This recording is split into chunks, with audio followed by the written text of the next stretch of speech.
సత్యమే లేదండి. సాతాను ఇప్పుడు అబద్ధాలు చెప్తాడు. 3 అబద్ధాలు చెప్పాడు ఏలియాకి. 3 అబద్ధాలు చెప్పాడు ఏలియాకి. మొదటి ఏమో తెలుసా?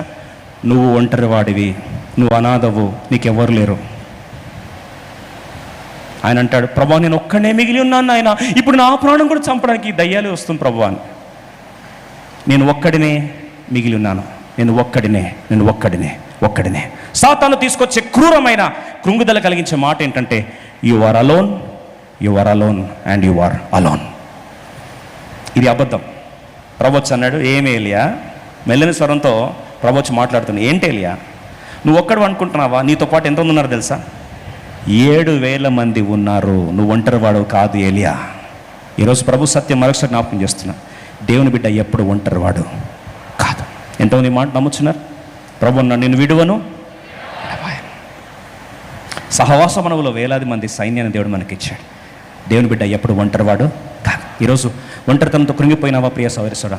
లోన్లీనెస్, ఒంటరిగా ఒక్కడిని మిగిలిపోయి నాకంటూ ఎవరు లేరు అంటే, దేవుడు మన సమాజంలో సహవాసంలో తండ్రి కుమార పరిశుద్ధాత్మల త్రిత్వైక్యములో, అలాగే ఆత్మైక్యములో ఈరోజు అనేక రక్తబంధువుల సముదాయంలో దేవుడు మనల్ని ఏం చేశాడు? దాచిపెట్టాడు. కనుక దేవుడు బిడ్డ ఎప్పుడు ఒంటరివాడు కాదు. రెండో సత్యం ఏం తెలుసా? నీ స్టోరీ అయిపోయింది అన్నంట సాతాను, నీకు ఫ్యూచర్ లేదు. మళ్ళీ చాలామందికి ఈ మాట సాతాను వచ్చి అంటాడు. యెజబెల్ వచ్చి రేపటి కల్లా కథం పట్టిస్తాను నిన్ను, tomorrow your chapter is over అంటే, వెంటనే ఏలియా అంటాడు, ప్రభా రేపటి కల్లా నన్ను ఏం చేస్తారంట? చంపేస్తారంట ప్రభా, నాకు రేపు అనే భవిష్యత్తు నాకు లేదు ప్రభా, ఐ డోంట్ హ్యావ్ ఫ్యూచర్. మళ్ళీ ఎంతమంది అంటారండి ఈ మాట? రిజల్ట్స్లో నీకు అనుకూల మార్కు రాయలే, అనుకున్న మార్క్స్ రాలే అనుకోండి, రిజల్ట్ ఏదో అటు ఇటు అయింది అనుకుందాం. చున్నీ ఎక్కడ? ఎలకల మంది ఎక్కడ? దాని అర్థం ఏంటి? నాకు భవిష్యత్తు లేదు అనే కదా వచ్చి అనుకుంటుంది. సాతాను అంటాడు, నీకు భవిష్యత్తు లేదు. ప్రభు అన్నాడు, నువ్వు నడవలేనంత విస్తారమైన యాత్ర, వెరీ లాంగ్ జర్నీ నీ కొరకు సిద్ధపరచని ఏలియా, బయలుదేరి నడవంటే ఎంత దూరం ప్రభు అన్నాడు. ప్రభు అన్నాడు, నీకేమనింది సాతానని? రేపు నీ డిఓడి అనింది. నేను డిఓడి అంటే డేట్ ఆఫ్ డెత్. రేపు డిఓడి అనిందా? సరే, నేను సత్యం చెప్తున్నాను, నీ లైఫ్లో డిఓడినే ఉండదు. ఇది సత్యం. ఏం లేదండి, మరణదినమే లేదు. మీరు వెళ్ళి బైబిల్లో చూసుకోండి. చావు లేని వ్యక్తి ఎవరు ఉన్నారంటే ఎవరండి? ఆయన ఏలియా. ఈరోజు కూడా బతికే ఉన్నాడు. రూపాంతరం కొండ మీద వచ్చాడు, విఐపి అపాయింట్మెంట్ వచ్చింది, దేవునితో సహవాసం చేస్తూ వచ్చాడు. రేపు 7 ఏళ్ల శ్రమల కాలంలో మధ్యలో 3.5 years మధ్యలో 2 దేవుని భక్తులు చంపబడతారు, తిరిగి వాళ్ళు బతుకుతారు. అందరూ షాక్ అయ్యి అప్పుడు దేవుని కార్యం చూస్తారు. ఆ రెండో వ్యక్తి ఎవరు తెలుసా? ఏలియా. చావు లేని దిగ్గజముగా మృత్యుంచేడే కాదండి, అసలు మృత్యు తాకలేని వ్యక్తిగా దేవుడు ఆయన ఏం చేశాడు? మార్చేసి.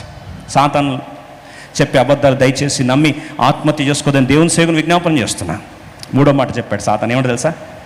నీకు విలువ లేదు అన్నాడు.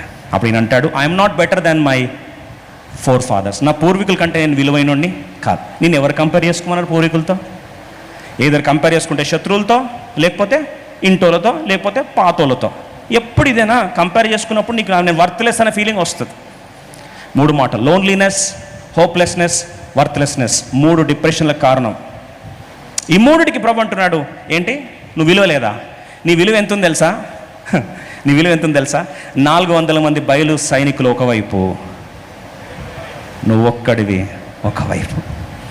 7,000 మంది నిశ్శబ్ద సేవకులు ఒకవైపు, నువ్వు ఒక్కడివి ఒకవైపు. రూపాంతరం కొండ మీద కలవాలని 1,000,000 మంది భక్తుల ఆశ ఒకవైపు, నువ్వు ఒక్కడివి ఒకవైపు. ఆ 7 ఏళ్ల శ్రమల కాలంలో మధ్యలో రావాలని ఆశపడుతున్న అనేకులు ఒకవైపు, నువ్వు ఒక్కడివి ఒకవైపు. Never say you are worthless. నా రక్తము చేత నేను నిన్ను కొనుక్కున్నాను, రక్తం చేత కొనబడిన బిడ్డవు. నాకు విలువ లేదని ఇప్పుడు అంటున్నావు అంటే అర్థం ఏంటంటే, నీ మీద పెట్టిన డబ్బు విలువ లేదంటే నీకు విలువ లేనట్టే. కానీ నీ మీద పెట్టింది ఏంటి? యేసు ప్రభువు వారి అమూల్యమైన రక్తం. ఆ రక్తం నిష్కలంకమైనది, నిర్దోషమైనది, అమూల్యమైన రక్తము. ఆ రక్తంకి ఎంత విలువ ఉంటే నీ విలువ కూడా అంతే.